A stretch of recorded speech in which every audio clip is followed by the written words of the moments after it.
Hi, I'm Debbie Georgatos. Welcome to my show, America, Can We Talk? Today, we're going to talk about Hillary Clinton claims that the UK's Boris Johnson is a Russian stooge. Seriously.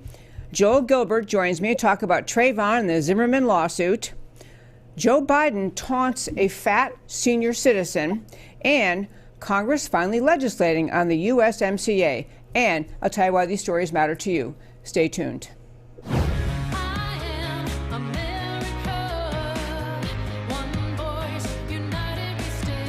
Debbie Georgatos, host of America Can We Talk, is an author, attorney, and political analyst whose mission is to inspire the American political conversation about preserving liberty in the best country on earth. Hello again, and welcome to America Can We Talk? I'm Debbie Georgatos, and welcome to today's First Five. Tomorrow in the UK, there will be elections, and basically, Brexit is on the ballot yet again. UK voters tried several times to tell their government, yes, we really do want the England, UK, to withdraw from the European Union, but establishment folks of all types in their legislature, in the lower House of Commons, and especially House of Lords, are fighting the will of the people. They don't want to listen to the people who said, yes, we want to exit the European Union. Well, tomorrow there's yet another set of elections, and Boris Johnson, who is his hair even kind of looks a little bit like Trump, but he is the conservative over there, and he's been trying to carry forth the will of the people and say, yes, the people voted for Brexit, they want to get out of the European Union, and we, the elected officials, should follow through. But every effort to withdraw from the European Union is actually stalled by establishment people, much like things that happen in America. So tomorrow this election is happening. But in the UK, there are, just like they're everywhere, there are liberal rags. There are left-leaning newspapers that are kind of like, I call it in America, the Democrat media mob. In England, they have similar media who lock arms with the leftists over there to message to the people, to control the narrative, to carry forth the agenda the leftists want. So The Guardian, which is a left-wing newspaper in the UK, has reported there's been a 5-year ongoing study, secret study inside the UK related to alleged Russian interference in the United Kingdom. Russian interference in the United Kingdom, claiming that the Russians are somehow orchestrating around the leadership of the conservatives in England, that Russia's really responsible, getting around to the idea they're accusing Boris Johnson of being a Russian plant. I mean, the absurdity could drive you it's just impossible to describe the level of absurdity. But even more so, when you understand one of the players involved in the UK in this 5-year report and developing this 5-year report is none other than Christopher Steele.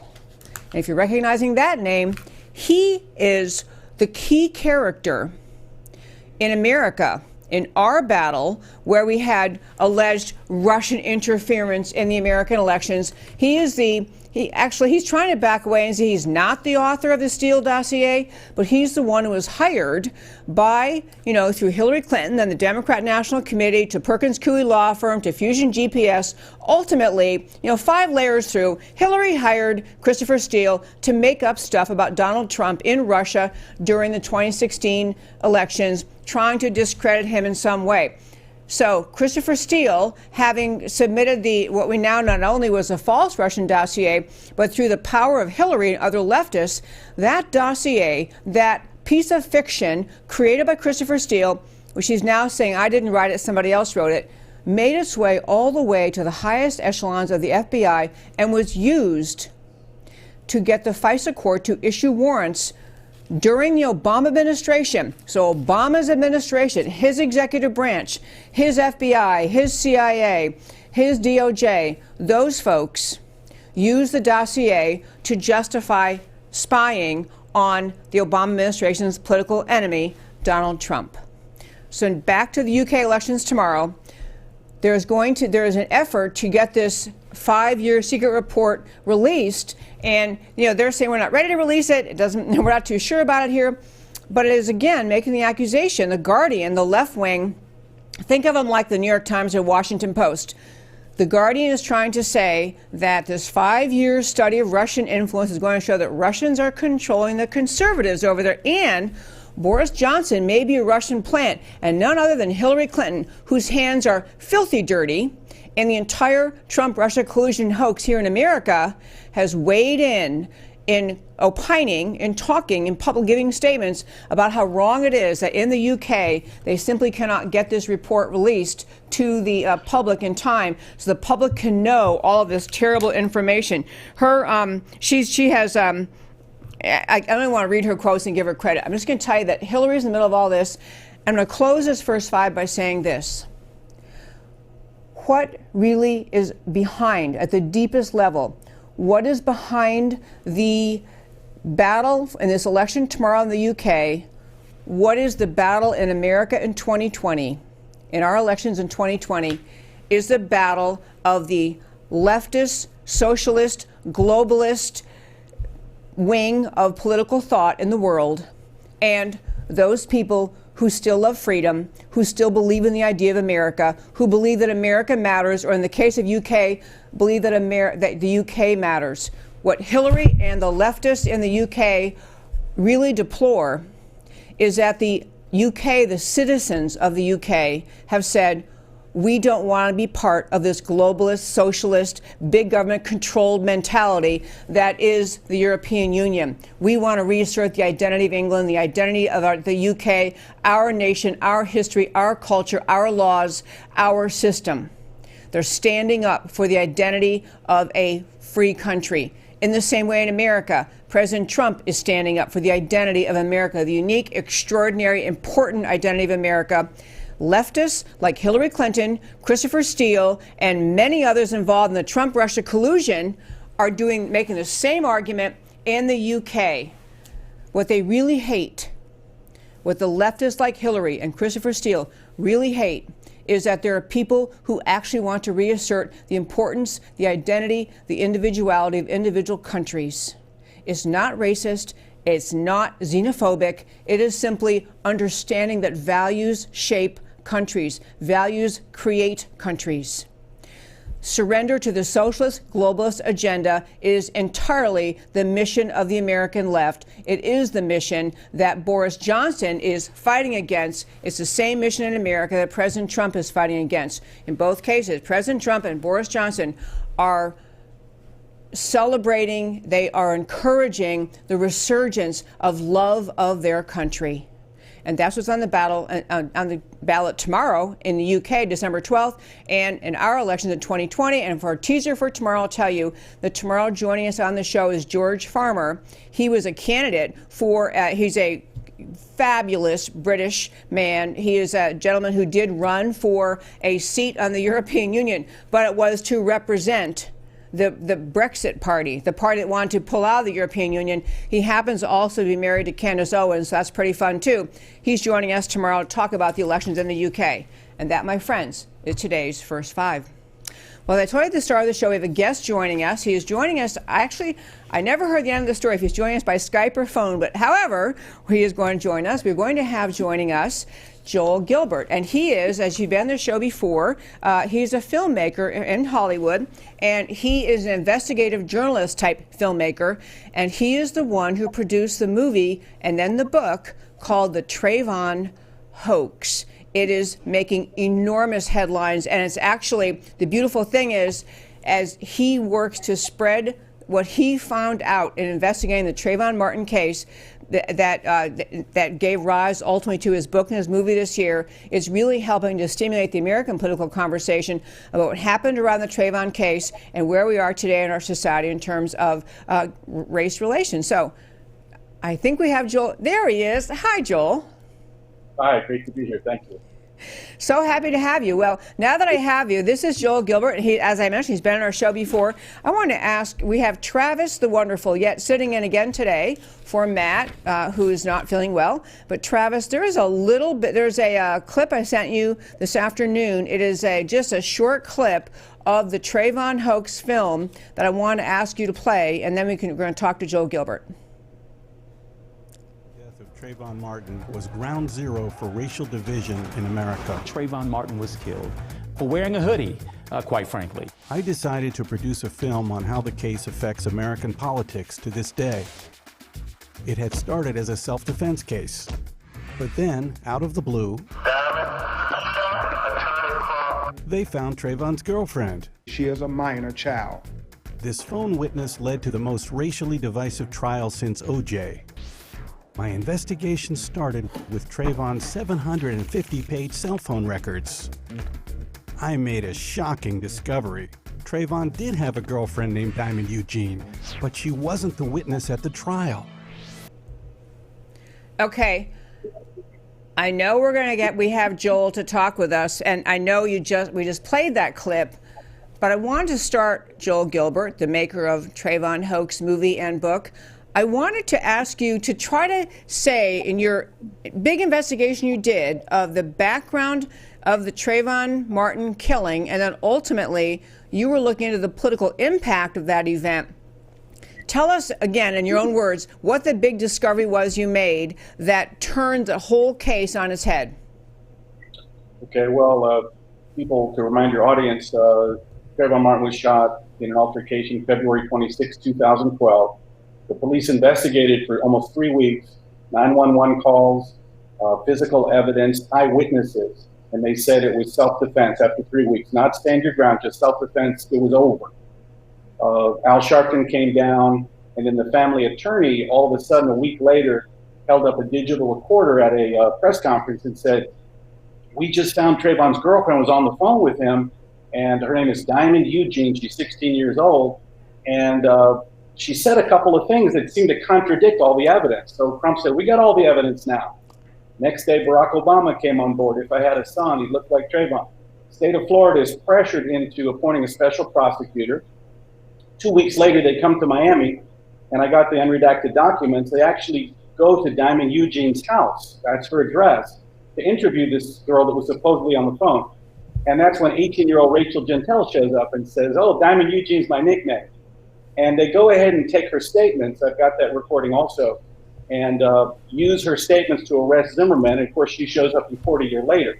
So I started by looking at Trayvon's 750-page cell phone records, 3,000 text messages, 3,000 photos. And I discovered that he's texting photos back and forth with Diamond Eugene, and it's not Rachel Gentile, it's a different girl. So I set out to say, look, if I can find this real girl, Diamond Eugene, find out why she talked to Trump, why she bailed out, and was she substituted for Rachel Gentile, and I can actually meet Diamond Eugene, I'm gonna make a film and talk about how this case affected the country, because it really was ground zero for racial division and all the negativity we've had in race, and even kind of fake news started the modern era from this case. So I made the film that revealed this entire story was really a hoax. I love that. Was a great summary, and I really want to dive and talk about. So now where we are, actually, one more thing about this story, the case. So you had the Trayvon Martin family trying to push the narrative that he was skipping along home from the store with his Skittles and was confronted, and that the aggressor in the confrontation was George Zimmerman. The family's trying to say George Zimmerman was the aggressor, and George Zimmerman's defense, which the police actually originally agreed with, that's why they said they weren't going to prosecute, was that actually Trayvon was the aggressor. So this young girl's testimony made the difference made the difference whether the prosecutor thought they could make a case. It wasn't just a tangential minor witness. It was a case changer. Right, go ahead. This was it. Now, this was it. Diamond Eugene, I found out from her social media, she's actually tweeting the entire time. Even after Trayvon is shot, she's tweeting about it, and she's resisting pressure from Trayvon Martin's friends, family, and attorney to come and make a statement incriminating Zimmerman. She won't do it. And she's put under tremendous pressure, and she's even tweeting about it. The pressure she's under, she acquiesces and does that phone call with Benjamin Crump, where she simply agrees with everything he says. She says the same narrative he put out in the media. What could she do at 16? Now, when they want her to come and tell this story to the police, which she knows is not true, she bails out.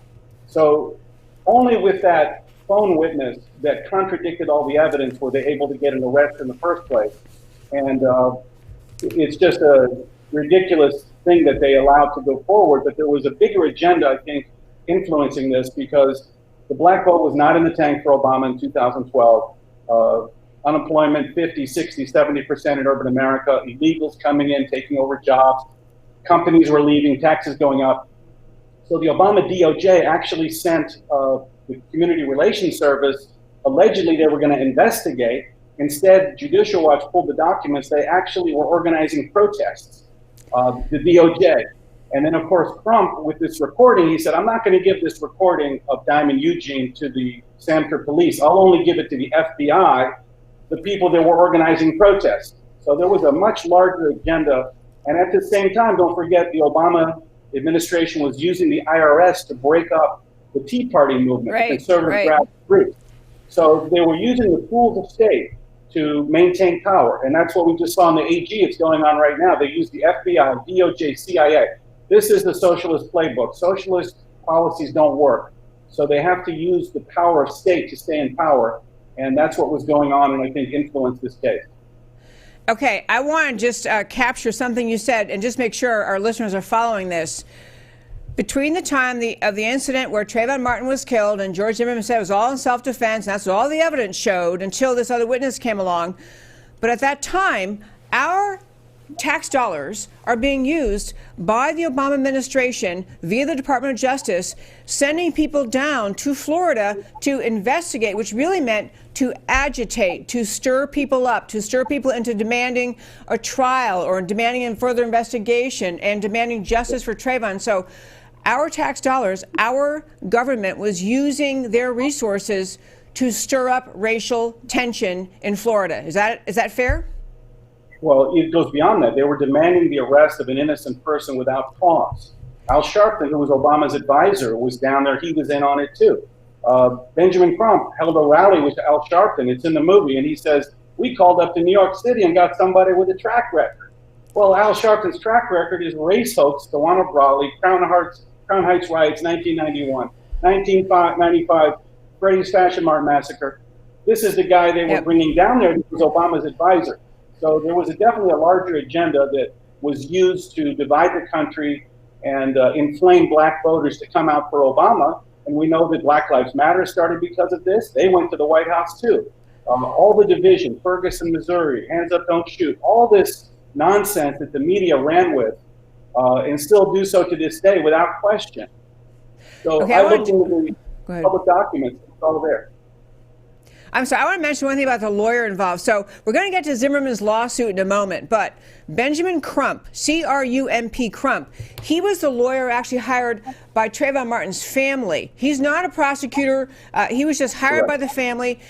So is it your belief, based on what you've seen and investigated, did Benjamin Crump know from the start that the witness that the prosecutors, put on the stand and let her testify as though she really was Diamond Eugene when she really was somebody else? She was this Rachel Gentile.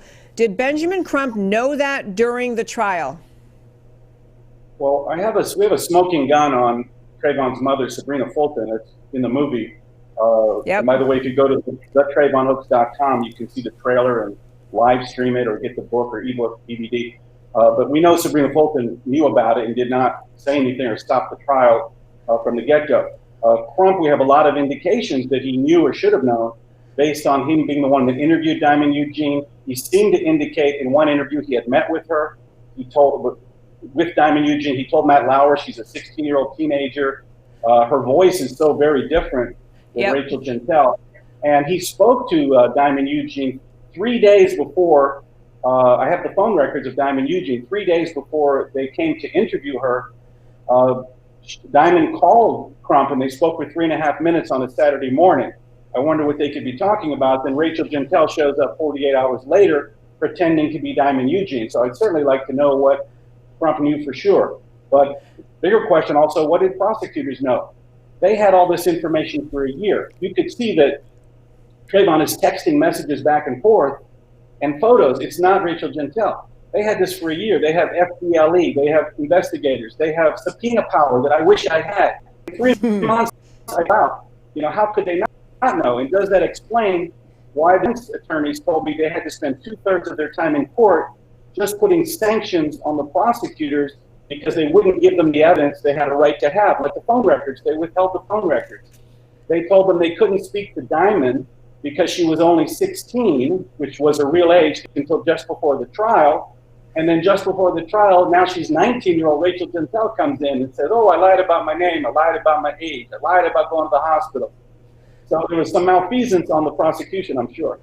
Oh, sure. So back to understanding, because we're going to get to Zimmerman's lawsuit, but it's very clear that, at least for sure, Trayvon Martin's mother knew that the woman sitting there in the trial, testifying as though she was Trayvon's girlfriend, she was the one on the phone with him, and she's telling the story that the Trayvon Martin family wanted told, which was Trayvon suddenly attacked, and this girl's telling the story. Trayvon's mother had to know, because she's looking at her in trial, she knows that this is a hoaxed witness. This is not Trayvon's girlfriend, right? She knew. Absolutely. Look, Rachel Gentel is about 150 pounds heavier, taller. Sabrina Fulton had received a letter that was signed by Diamond Eugene, directly from Diamond Eugene. I had a handwriting expert look at it. I got all the handwriting samples. She knew it was a fake witness, and she allowed the interview to go forward with Rachel Gentel. She allowed the trial to go forward. So we talked about that in the film, but it was a hoax, and how it divided the country is one of the themes of the film, and how hopefully when people see this was a hoax, maybe some healing can begin. I get most emails are from black teenagers, and they say, look, we knew Rachel wasn't the girlfriend. And they say, number two, one gal said, I have a black son and I was afraid for him to grow up in America. But now I saw your movie and I realized we got played. Thank you, thank you. That's the most gratifying email I got.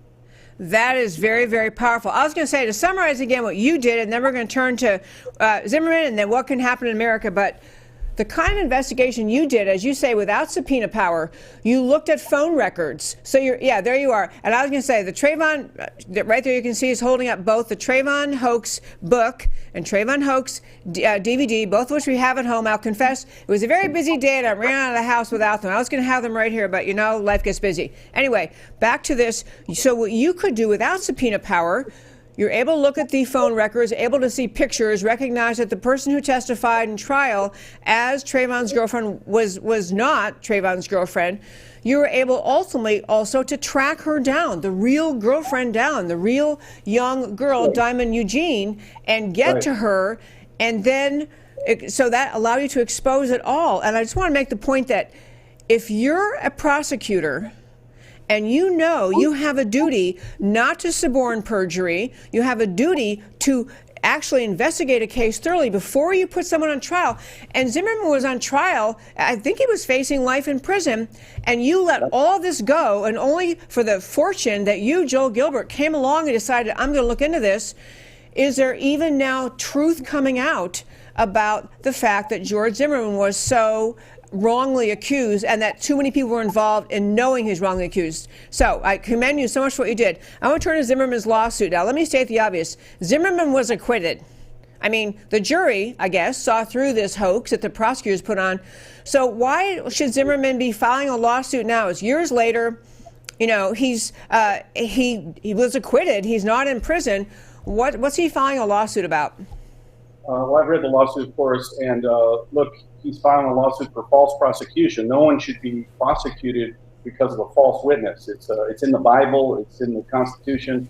I think it's violation of constitutional rights. Obviously, he had told me it's in the movie. By the way, he's in the film, and he did not even testify in his own trial. He talks about exactly how devastating it was for him that he had taken a life. And because he was actually mentoring kids whose parents were in prison. He was an Obama supporter, social activist, Hispanic kid. But just putting him through the trial, and then the amount of negativity and death threats and hatred that has come his way pretty much ruined his life. He can't circulate in public. He has to wear disguises to this day. Someone tried to kill him last year, got 20 years in prison.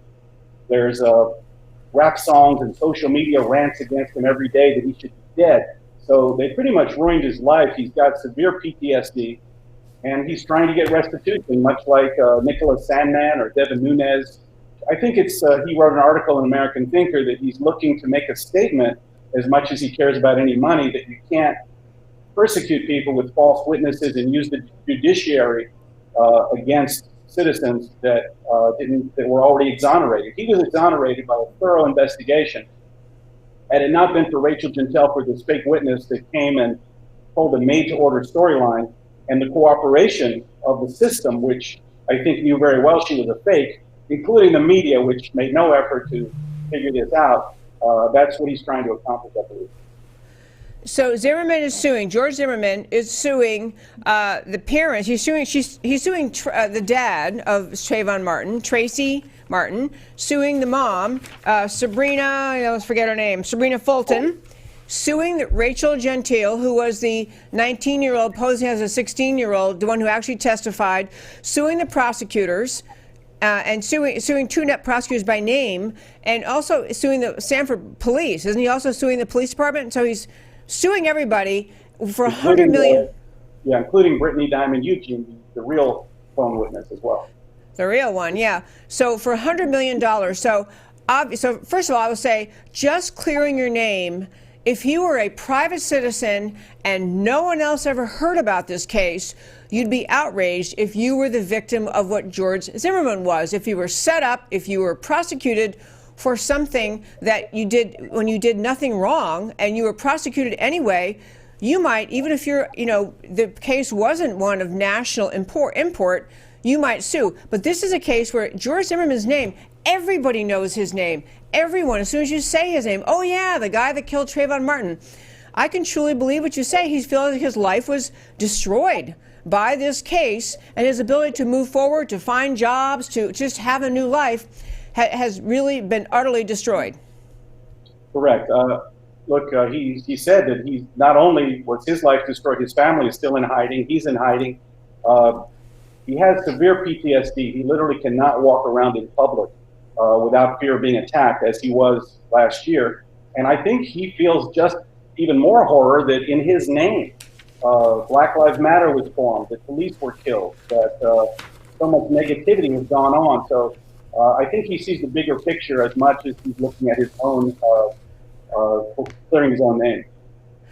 Well, the other thing I really wanted to commend and then have you talk about some more is you've been really good about, Joel Gilbert, you did the investigation, you made the documentary film, you wrote the book, you've been speaking everywhere, but you're not just speaking about correcting the record and exposing a false witness and further vindicating George Zimmerman. You've really been great about talking about the impact on America from this entire prosecution, from the astonishing media storm that occurred after the death occurred, and then we had I think it was Million Hoodie March in Washington. There weren't really a million people, but they called it the Million Hoodie March.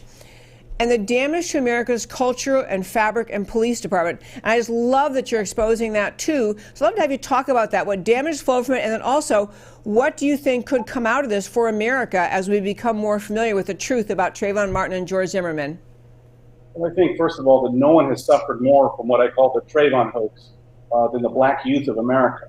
The Trayvon hoax is two things. It's the substitution of a legitimate phone witness who did hear what was going on just prior to this incident, which was Brittany Diamond Eugene, for a fake witness, Rachel Jeantel, who told a made-to-order storyline to get Zimmerman arrested. The Trayvon hoax is also the name I give to the hoax that the media plays on black Americans every day, which is that America is racist, so you better seek shelter on the left and vote for Democrats because of the hate out there for you, that there are armed white men in the streets and police that will shoot you because of your skin color.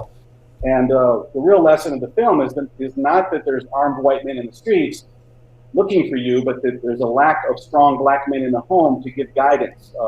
Trayvon, his real story I show in the film, and it's it's a teachable moment. He had lost his own stepmother because his father divorced his stepmother of 14 years, Alicia Stanley. And so that was November 2011, he had to go back and live with his biological Sabrina Fulton, who kept kicking him out every time he got in trouble, and he would start acting out and fighting and getting into heavy marijuana use, dealing guns, and he kind of went in this downhill spiral. So I even show in the film he was not a bad kid, he was an average kid, not a thug, but he got into all these behaviors that were very dangerous. It could be a teachable moment, but his legacy was stolen by left-wing activists for this political agenda to divide the country and to control the way black voters look at America. So, of course, Black Lives Matter was formed because of this. If you look at Black Lives Matter, their agenda is things like transgenderism, globalism, nothing to do with helping Black Americans, nothing to do with civil rights. Civil rights movement was not supposed to be built on hoaxes and ruses. And that's what they're trying to do, really to achieve an agenda that doesn't help Black Americans. So this movie kind of exposes the downhill spiral of race relations since then. It was both black and white said that race relations were positive back in 2012. We had a black president, most people very proud of that, even if you didn't agree with politics. And it just went negative ever since because of this case. And this film shows that the original ground zero for this nonsense was a hoax. I grew up in Tennessee in the 80s, black and white kids all together. I had black friends because I liked their character. There were some white friends I had and some white friends I didn't have because I didn't like their character. It was all about the strength of the character. Nobody cared about your skin tone. So the media took up this narrative that 40 years later, all of a sudden America is racist. Well, where's the racism? Oh, it's in the system. Where is it? Oh, it's in your DNA, according to Obama and Reverend Jeremiah Wright. So this is total nonsense that divided us for no reason. And we really were fooled. This was an epic race hoax. Al Sharpton was in on it, and a lot of people were in on it, starting with understanding the witness was fraudulent. And there are tragic incidences in America with police, with altercations, road rage, but it's not because of racism and that all of America is racist. They're because individuals make stupid mistakes sometimes. And to say that that should divide us is wrong. I say we're all brothers. Americans are all brothers, black and white, under the Constitution in a great nation of liberty. And we should not let ourselves be divided for no reason over tragic incidences like this. In the end, Trayvon Martin and George Zimmerman have a lot in common. They were both used for this political agenda to divide the country. And I think this movie just tells the whole story. And I hope everyone, start with the trailer. It's, thetrayvonhoax.com. Just going to ask you in closing, the name of the website that goes, thetrayvonhoax.com. You can order this video. My husband and I ordered it even before the first time I had you on, and I got the book. There he has them right there. Thank you for having those. Yeah, anyway, love that you have them both. It's a really interesting thing for America to deal with these kind of past instances that cause so much division in our country. And I think some people might argue, George Zimmerman, why doesn't he just be quiet and go away? Why do we have to stir all this up again? In fact, I had listeners to this show that said, why stir all this up again? Let it go. But the thing is, it hurt America so much, and to have truth come out about the real case, the real fraud perpetrated on America, and the efforts of some people on the left to use this case for political gain, all those things are actually healing steps.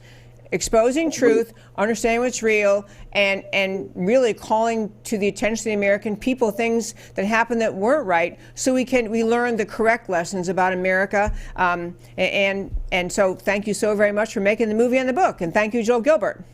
Thanks so much. Great to have you on. I got to tell you, folks, I couldn't get to all my questions. I'm going to make a couple other points. I've been in touch with him a little bit. I know some people are saying, okay, but isn't it true that George Zimmerman, the night of the incident, when he called into the police, said, and they said to him, don't get out of your car, stay there. I believe that to be true. I believe his answer was, later was, if I could have changed anything, I wouldn't have gotten out of the car. He just thought he was doing his job as a neighborhood watch person. He thought this person looked suspicious. And once he got out of the car, it was kind of the decision, the die was cast. There was no way to undo that decision. I think he has said, I wish I had never gotten out of the car, but he did. And so we are where we are today. But I think the important thing for America to understand, so much racial hatred, so much racial suspicion, racial resentment, so much political gain by so many on the American left in endlessly making reference to Trayvon Martin case, as though the case stands for the idea that a young black man could be innocently killed for no reason at all, and that the country's filled with racist police officers. And, to be clear, George Zimmerman isn't white. He is Hispanic. George Zimmerman wasn't a police officer. He was a neighborhood watch guy. He was more or less a Democrat. I mean, he voted for Obama. So this is this guy but the whole story got contorted in a way and was used by people to divide America. So even if the scars are still tender, and I'm terribly sorry for any family who ever loses a child for any reason whatsoever, it's just always excruciating and painful, but it does not mean we should let a lie sit. What happened to George Zimmerman in the hands of the prosecutors was a lie.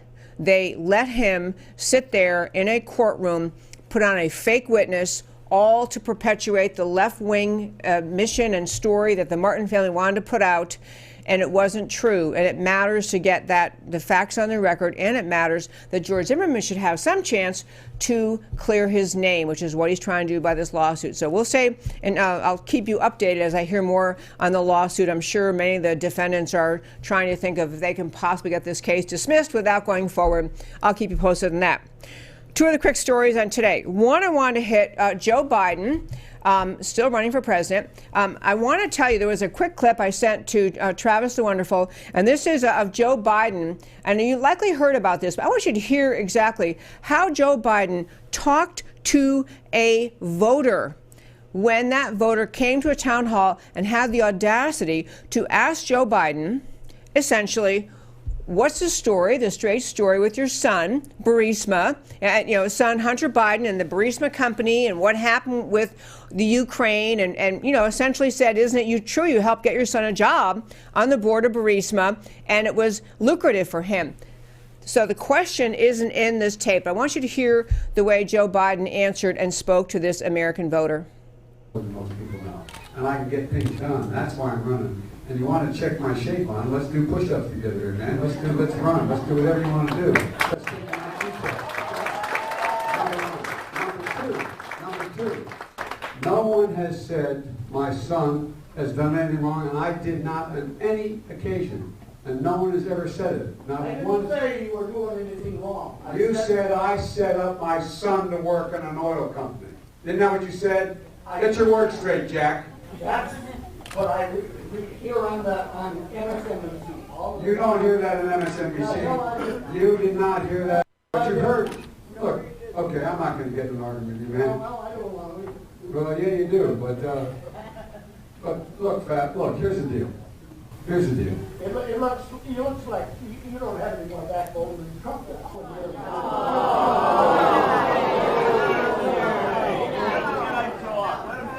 Any other questions? Yeah, all right.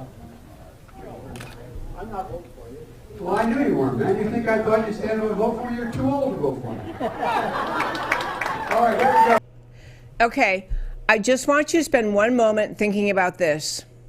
Just imagine any Republican treating a voter the way Joe Biden just did. He called the guy fat. He challenged him to a push-up contest. The gentleman speaking is a farmer. He's a little overweight. So Joe Biden's trying to show he's a big, tough guy, challenges him to a push-up contest. In a portion you didn't hear, challenged him about who had the higher IQ. As I say, called him fat. And at the end of the day, taking the most absurd line of defense about his son, about Hunter Biden being on Burisma's board, and all that everyone in the country who has a pulse knows happened inside the Ukraine, knows that it was through Joe Biden's contact that Hunter Biden ended up getting a board position on an oil company, energy company named Burisma, over when Hunter Biden had no industry knowledge of any kind, no history in oil, no connection to Ukraine, and somehow made, as we've all now been hearing, oodles and oodles of money. What I really want to get at is what that little clip shows about the character of Joe Biden. Number one, in a non-threatening, inconsequential town hall, when someone even raises the question about Burisma and his son, he can't give it's a complicated situation. I can't explain it here in detail at this time. Go to my website. I have a statement there. Or I stand by my son. I believe he did nothing wrong. Or, any one of if you went to a, introductory class in political campaigning, many other choices would have occurred to you as a way to respond to a voter of that kind. That voter was he was confrontational. He's like, I want to know the story about Burisma. But what we saw about Biden in that little clip is just a window on what an extremely frail, insecure, not particularly savvy, defensive, and nasty man he really is. But the second point in the story is this. The media loved that interaction. I just want you to picture if it was done in the reverse, any Republican candidate.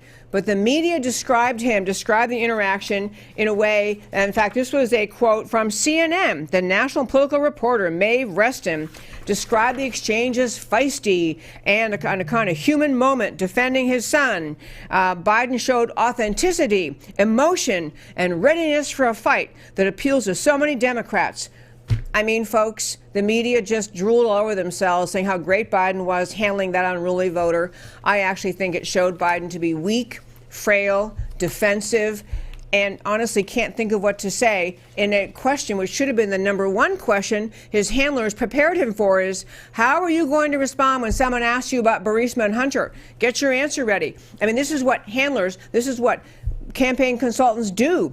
They help you get through the hard questions. They help you think through. Here are your 3 points you're going to say. He had no idea what to say and really made himself look like a petty and mean-spirited man. Last quick story of the day before we get to why it matters to you. So, ever since President Trump won the election, even before he was sworn in, we've had the left talking about impeachment, impeachment, impeachment. I was going to declare today to be an impeachment-free zone, and it pretty much is. We're not really going to impeachment today because you got to talk about other things going on in life. But Congress has now, since the House Judiciary Committee has issued the articles of impeachment, they're apparently going to vote tomorrow in the committee and next week on the floor. There has been a willingness of the Democrats in Congress to say, okay, maybe we'll look at just one thing. We'll look at this trade deal. It's called the USMCA, United States, Mexico, and Canada Agreement. It's a new trade deal to replace NAFTA. Congress is now finally saying they'll take it up. They did some negotiating. And so end up, with labor unions and made some changes. But the bottom line is the Democrats are finally trying to show America that they're not the complete do-nothing Congress. So they're willing to go forward on the USMCA, apparently before Christmas, to pass it, to show that, hey, we're acting in good faith, we're actually doing something. That means this bill will go over to the Senate, the U.S. Senate next. Once the House approves, it goes to the Senate. The Senate is where it may end up actually in some trouble. First of all, in the Senate, Republicans still have majority. We'll see how long they can hold on to that, since they seem to not be doing a great job of defending President Trump. But right now, the Senate has Republican majority, and they had statements out by Mitch McConnell, who is the majority leader in the Senate. And he has said basically, well, we can't even get to this trade deal until after Christmas. We can't get to impeachment until after Christmas. We got to put all this off to the new year. So the whole nation has to have this impeachment cloud over the holidays because they can't start until the new year. And Christmas is close. I would certainly concede that. Many rumors are floating around that there's actually some horse trading going on behind the scenes. McConnell is somehow trying to get some favors or things he wants in the trade deals Trump is doing. And so he's potentially going to straddle or decide the impeachment trial and the trade deal, which I know is only USMCA, Mexico and Canada, but other trade deals Trump is working on. There's kind of a sense that McConnell sees this as a potential horse trading opportunity. On the other hand, Senator Lindsey Graham had said he would like to say no trial at all in the Senate. If the House really votes to impeach, when it moves over to the Senate for the trial, Lindsey Graham saying, hey, let's just have the vote that the Democrats don't have 2/3 to remove him. Forget about the trial. This is the coward's way out.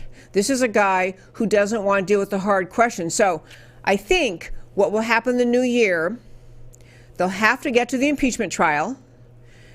I think the Senate ought to be able to pass the USMCA in 30 seconds and move on. But if they don't, if they hold up agreeing to the USMCA and verifying once the House has agreed to it, and then we're going to do the impeachment and they drag it all out, you got to start to wonder more and more if there's some horse trading going on behind the scenes with McConnell having, holding pretty much all the power, literally the Senate, assuming the House votes to impeach the president, the Senate holds the power, remove or not, holds the power to decide what kind of a trial to have for the impeachment, what kind of witnesses to permit, what is the scope of the witnesses that's going to be permitted. There is a whole host of issues over which McConnell holds complete power. He has never been a friendly supporter of President Trump. He has been good in getting judges appointed, but not a friendly supporter of President Trump. So I'm going to close out the show today and turn to the Why It Matters too by saying we need to keep a close eye on the Senate, because I think there are going to be a lot of discussions over the holidays. We're all home enjoying our families and Christmas and New Year's. A lot of discussions going on in Washington about how much they can get out of the president in order to conduct a Senate trial, an abbreviated trial, whatever kind of trial. They conduct a trial that gets the senators what they really want as concessions from President Trump. I do not have personal authority from anyone or personal information directly from anyone in the Senate to say this. I just think that's what's happening behind the scenes, having watched these guys for a long time. Now, let's turn to talking about why the stories we talked about today matter to you. And I believe we have that. The very wonderful Travis, we do. Okay, so we have Hillary claiming the Boris Johnson is a Russian asset. Hillary's interference in the UK elections tomorrow has deep ideological roots. She and all socialist globalist leaders detest the idea that a country and its people want to reassert their national identity and that they dare resist the growing centralization of power represented by the EU. Attorney General Bill Barr spoke of the Russian collusion hoax yesterday when he said that America was turned on its head for 3 years based on a completely bogus narrative. The political tactic of making an hysterical Russian asset accusation against an opponent is exactly the kind of conduct that we had Attorney General Barr talking about. Hillary has no idea how ridiculous she sounds to at least 63 million Trump voters in America. Biden taunting the fat voter. We have the next slide. We have Biden taunting the fat voter. The mainstream media lectures Americans every day about how President Trump's rude and crude behavior makes him unfit to be president. Joe Biden on the campaign trail rails against an Iowa senior citizen farmer who dares to ask a corruption-related question, fat shames him. Biden's campaign claims he said fact, but you just heard it. He said fat, and generally belittles him. Imagine the mainstream media's coverage had Trump spoken that way to any citizen or voter. Joe Biden is not fit to be president of anything. Last slide. Congress legislates, finally, all they've been doing so far is pushing impeachment, but now they're on to the trade deal. President Trump calls Congress. Oh, there was a great clip, but I ran out of time. Trump made the point that the only reason that the House is willing to deal with the USMCA is because they know that they're doing a terrible job and the American people are sick of their impeachment stuff they're doing. So they're trying to save face and do something good for America. President Trump calls congressional approval of the USMCA the silver lining of impeachment as Pelosi tries to escape the do-nothing label. Approval of the USMCA is a good thing for America, and Trump deserves the credit. But now McConnell appears to be slow-rolling approval until after an impeachment trial. McConnell says the Senate will hold off on both impeachment and the USMCA until the new year, and speculation abounds that a hidden horse trade is in the works. Americans must hold McConnell's feet to the fire, dismiss impeachment, pass UMCA, no delays of either. And that, my friends, is America Can We Talk for today. Thanks so much for tuning in to America Can We Talk every Monday through Thursday, 3 p.m. Central Time. Thanks for listening. Speak up for America in your own life. Know that the reason I do this show is to speak up for the extraordinary, unique greatness that is America. I speak up because America matters. I'll talk to you next time.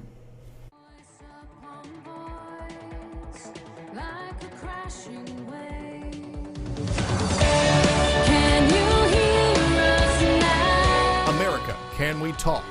Truth about America.